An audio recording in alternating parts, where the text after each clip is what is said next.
Tuan-tuan sekalian, masa era Demak ada dua kelompok, kelompok Gusti dengan kelompok Kak Ulo. Kalau Gusti ni dalam keraton, tuan, bangsawan. Kalau Kak Ulo ni luar keraton. Kak Ulo ni zaman sebelum Islam, dia tidak ada hak milik. Rumahnya milik keraton, anaknya milik keraton. Anytime boleh diambil atau dikorbankan. Lalu datang Sunan yang 9 ini, dia ubah struktur masyarakat. Jangan kita berpecah belah, kita bersatu. Dia panggil, dia yang memperkenalkan istilah masyarakat. Tuan-tuan, masyarakat bukan dicipta oleh orang Melayu. Itu Wali Songo cipta, Sunan Kalijogo. Masyarakat ini daripada bahasa Arab musyarakah. Kita bekerja bersama-sama. Jadi dia dah didik masyarakat supaya kerja jangan berpecah belah. Tapi maaf tuan-tuan, bukan senang untuk nak Islamkan orang Jawa, khususnya daripada segi nak menurunkan diri mereka tu ke bawah. Payah. Maaf tuan-tuan, di sini kalau yang masih boleh berbahasa Jawa, saya ada buat research jugalah. Ada satu kajian akademik pernah dibuat di kampung tuan-tuan. Berapa orang di sini, berapa persen yang masih boleh cakap Jawa, itu dah berapa persen saja. Itu ada data dikeluarkan. Berapa persen yang masih boleh orang cara kodoto soal kodoto Jawa, itu lagi. Yang muda-muda semua nada. Jangan cakap Arab semua, Jawa Arab. Jawa dah habis, hampir tak ada lagi. Kalau kita tengok Jawa, bahasa dia, dalam bahasa Jawa tidak ada perkataan kalah. Jawa hanya ada perkataan menang, mati. Dia takkan kalah. Macam mana tuan-tuan Sunan Kalijogo nak mendidik masyarakat yang tak nak kalah? Dia nak dua je, menang, mati. Kalau dia pergi berlawan, sama dia menang ataupun mati. Seri lagi tak adanya. Seri tak ada. Jadi Sunan Kalijogo ajar, jangan kita bukan kalah, kita ngalah. Ngalah itu daripada Wali Songo. Ngalah. Kenapa ngah? Ngah tu kan kalau bahasa Jawa menuju. Ngalas pergi ke hutan, ngawang pergi ke atas. Kalau ngalah, menuju Gusti Allah. Kita ngalah, bukan kalah. Dia boleh terima itu? Boleh terima. Memang payah tuan-tuan. Dulu kalau kelompok Gusti digelarkan dirinya Ulun. Kalau orang biasa Kulo ataupun Kak Ulo. Memang dulu begitulah. Sebab itu bahasa kita ni semua bahasa menunjukkan kita hamba. Contoh, kita gelar diri kita saya. Saya tu kan sahaya. Sebab itu orang kampung mana pernah sebut saya, kawan. Hamba, ambo, hamba. Dia takkan kata saya tu hamba, hamba sahaya. Kalau hamba, ambo, hamba Allah. Itu panjanglah sejarahnya. Contohnya kat aku pula, orang tua-tua pula lah cakap, yalah saya tu okey. Dia cerita dulu. Jadi Wali Songo dia ubah daripada ulun, sama ada panggil ingsun, aku, ulun ataupun ulin. Jadi ingsun tuan-tuan pernah dengar kan? Ingsun. Tapi saya ingat orang Jawa dah kurang dah gunakan ingsun ni, dah tak ada lah. Mungkin bagi yang non-Jawa pernah dengar perkataan ingsun? Tak pernah dengar. Kalau niat ingsun mata kaji semar ngising, itu pernah dengar kan? Itu ingsun. Tapi ni saya nak share. Sebut Piramli dia tak boleh, dia mesti nak syarah dulu. Yang Piramli buat mantra itu, niat ingsun mata kaji semar ngising, itu asalnya ajian ingsun amatak ajiku. Itu kan kalau orang kampung kita ada bacaan untuk mengamalkan jurus. Ini ilmu warisan leluhur daripada nenek moyang dulu. Dia asalnya niat ingsun mata kaji semar ing ising. Sahaja aku amalkan jurusku semar yang boleh menidurkan. Ini kategori dalam ajin semar. Dia sejenis mantra pelet. Kalau orang Melayu kita panggil ilmu pengasih lah kalau kita sekarang. Dia kalau jenis ajian semar masam, dia boleh menyebabkan senyum macam-macam. Tapi Piramli ni dia cerdik. Dia takut peminat dia kalau hafal nanti semua pandai jampi semua. Jadi dia adjust sikit tajwid dia. Dia kalau betul-betul diamalkan, tuan-tuan nak kebal pun boleh. Bismillahirrahmanirrahim. Niat ingsun amatek haji tameng wajah kelambi kusi kuning sekilan segelok kedele otot ku kawat basi beluk ku wesi kulit ku temaga daging ku wajah kap kerkep perukut kena malang wajah inteng makan-makan. Amalkan, itu boleh jadi kebal tu. Tapi Piramli dia tukar. Patut niat ingsun mata kaji semar ing isin. Dia tukar. Niat ingsun mata kaji semar ngising, kan jadi lain. Maknanya niat ingsun, niat aku mata kaji pergi mengendap semar ngising, orang berak. Jadi tukar pula.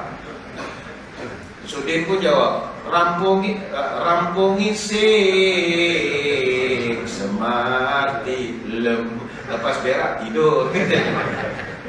Yang masa kasih baba lupa mantra, iso nginsing, semar nginsing, iso nginsing. Nah itu kalau cakap kalau tak makan, ini kebijaksanaan Piramli lah. Baik itu maaf, orang nenek moyang kita orang Jawa sebelum Islam, dia terkenal dengan konsep adigar, adikun, adiguno. Ini payah nak diubah, tuan-tuan. Nak memerlukan satu teknik dakwah yang begitu kuat sekali. Kalau dalam serat Wulang Reh, karya Sri Sunan Pakubuwono, pada pukul babut baik 4 sampai 10. Adigar, adigung, adiguno. Anak Jawa wajib adigar kuat. Kalau asyik demam ni berhenti lah jadi Jawa. Asyik demam dia mesti kuat. Dia mesti adigung, memiliki kekuasaan. Dia mesti adiguno, cerdik. Ada satu catatan sejarah rasmi, Antonio Pigafetta. Dia ni seorang pelayar Itali. Dia pernah belayar banyak negeri-negeri di Nusantara ini. Maaf, ni bukan resis ke apa yang tidak. Ini catatan sejarah. Dia mengatakan saya dah belayar sekeliling dunia. Bangsa paling sombong kata dia, Jawa. Itu catatan rasmi dia. Apa sebab kata dia orang Jawa, kalau ada bangsa lain jalan di tempat yang lebih tinggi daripada dia, dia akan suruh untuk turun. Pantang dia. Jangan ada orang lebih tinggi daripada dia. Terutama yang orang itu bukan bangsa Jawa, Melayu ke, Bugis ke, Banjar ke, jangan lebih tinggi daripada dia. Ini belum Islam ni. Bayangkan kalau orang macam ni pergi ke LCC, macam mana nak jalan? China situ, India situ, Bangladesh ada tu, mati dia macam tu lah. Dia pantang dia. Banyak lagi lah dia ceritakan kecil hati tuan-tuan. Memang satu memang sombong betul zaman itu. Dia ada, tuan-tuan rujuk dalam Google pun ada Pigafetta's Account of Magellan's Voyage. Dia pencatat untuk Magellan. Baik itu Sunan Kalijogo fikir, macam mana aku nak masukkan elemen Islam ke dalam satu bangsa yang memang tak nak campur dengan orang, tak nak orang lebih tinggi daripada dia. Macam mana nak masukkan iman, akidah? Jadi antara dia perkenalkan menerusi makanan. Ini saya ingat ramai yang dapat orang share tentang asal-usul ketupat dan bagai-bagai lagi. Itu titik permulaan dia. Kan ketupat itu diperkenalkan oleh Sunan Kalijogo. Asalnya kiblat papat lima pancir, 4 arah mata angin, satu pusat menuju Gusti Allah. Itu kan ada falsafah dia. Kemudian dia bila nak dimasak mesti ditebus, daunnya itu dianyam dan macam-macam lagi lah. Ini kebijaksanaan Sunan Kalijogo. Yang kedua, kebijaksanaan Wali Songo dulu adalah mereka ini berjaya mengekalkan orang-orang Jawa ketika itu. Walaupun mereka ini Islam, tapi mereka tidak meninggalkan budaya. Asimilasi budaya dengan syarak. Dia kalau kita kaji sejarah, sebenarnya bangsa kita bukanlah Hindu ataupun Buddha. Itu tidak. Kita ni Hindu dan Buddha ni biasanya dipeluk oleh Gusti dan juga keraton saja. Itu pun bukan 100% Hindu macam Hindu. Dia ada campur-campur lah mazhab yang pelik-pelik sedikit.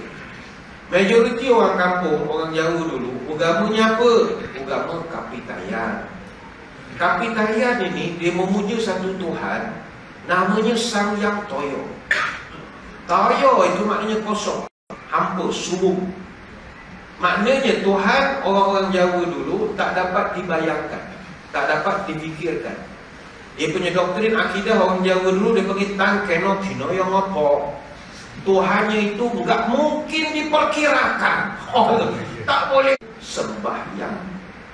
Sembah siapa? Yang tu siapa? Sang Yang Toyo. Ketika Kalijogo kata, dia bincang dalam mesyuarat Wali Songo, saya kekalkan ni sembahyang. Orang semua bantai dia. Lagi mau syirik ini. Sembahyang. Ini solat aja. Tak boleh katanya. Dia pun terangkan tentang keno-keno yang ngopo ni Tuhan gini. Kan tak kelihatan.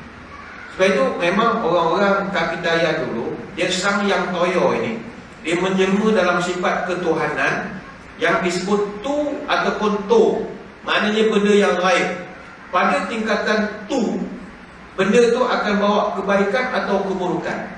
Benda kuasa yang baik dipanggil Tuhan. Tapi kalau jahat, hantu. Itu yang terbalik. Sebab itu tidak ada istilah hantu. Yang baik itu hanyalah Tuhan yang jahat. Bagi dia lah zaman itu, kalau kita belajar doktrin dia. Jadi asas ini, Sunan Kalijogo ini bijak. Dia masukkan dari segi syarat, solat kita kekal. Dan orang Kapitaya dulu, dia memang solat semayang, dia dibuat di satu tempat namanya sanggar. Sanggar tu tak ada bahala pun. Sampai sekarang orang Melayu guna perkataan sanggar itu. Bahkan kalau di Kelantan, tempat semayang dia panggil langgar. Di Pahang, di Kedah, apa istimewanya langgar menjadi kampung? Adakah kaitan dengan sanggar? Wallahualam. Ini banyak rahsia belum dapat lagi. Termasuk puasa. Puasa itu bukan bahasa kita, bahasa Melayu, tidak. Itu bahasa Kapitayan, upawasa ataupun puasa dino pitu. Dan dia puasa sebulan 7 hari dalam Kapitayan. Jadi Sunan Kalijogo fikir ini boleh ambil peluang, puasa je lah, Senin Khamis. Itu menyebabkan orang Jawa, dia boleh terima dakwah daripada Wali Songo. Lepas itu saya selalu kalah jati diri Muslim. Jangan diarabkan semua. Arab kekal Arab. Yang hidup mancung silakan. Hidup semua kita Arab. Jadi je lah Jawa. Yang ketiga, Wali Songo ni dia dakwah dengan budaya. Ni adik-adik kena ingat. Saya kalau budaya Jawa saya suka. Dulu masa musim-musim para penceramah boleh berceramah di Johor, sekarang dah tak boleh lagi. Sekarang Johor dia untuk ustaz-ustazah tempatan saja. Dulu luar boleh masuk. Jadi kita akan pergi laluan pada Hasan Shah. Dia kalau saya ceramah di Johor Maulid 4 bulan, suka. Johor kan banyak parit-parit, cepilah semua tu memang syok betul. Kalau Maulid tuan-tuan, makan tak main makan biryani, nasi Arab, nasi ambeng, engkong. Dari masjid kita malam ni kalau nasi biryani tak bayar semula lah buat program. Orang kurang nasi ambeng, engkong, ungkep, botok-botok, syok. Ini contoh saja, tak payahlah cari bar dah. Sudahlah kita nak tumpah nasi lain. Ini contoh saja. Contoh saja. Saya pernah pergi ada satu syarat Maulid di Batu Pahat. Bawa ceramah, dia ada persembahan nasyid. Biasakan orang Yahanana, semua Arab semua kan. Dia tak lir tandure wosumilir tak ijo royo. Ini baru real. Tak lupa jati diri. Dan ini yang dikekalkan oleh Wali Songo. Dakwah menerusi budaya. Dia cipta banyak tembang-tembang, tembang Jawa, tembang Mojopat, tembang Tengahan. Dia cipta semua. Tahun 1400 Sunan Kalijogo dia cipta gundul-gundul pacul. Mungkin orang lama apa lagu ni. Yang bawah ni tak tahu lagi. Gundul pacul gembelengan, dungi wakul kelelengan, wakul ngelempang segane dadi sak latar. Sedap lagunya. Dia buat lagu Sunan Kalijogo buat lir ilir tandure wusumilir tak ijo royo tak sengguh temanten anyar tak sengguh temanten anyar. Apa maknanya? Ini saya akan terangkan kemudian, kerana kita nak beri laluan kepada azan isyak dulu. Sempat Bilal bersedia, jadi tuan-tuan jangan ke mana-mana, kita kembali selepas ini.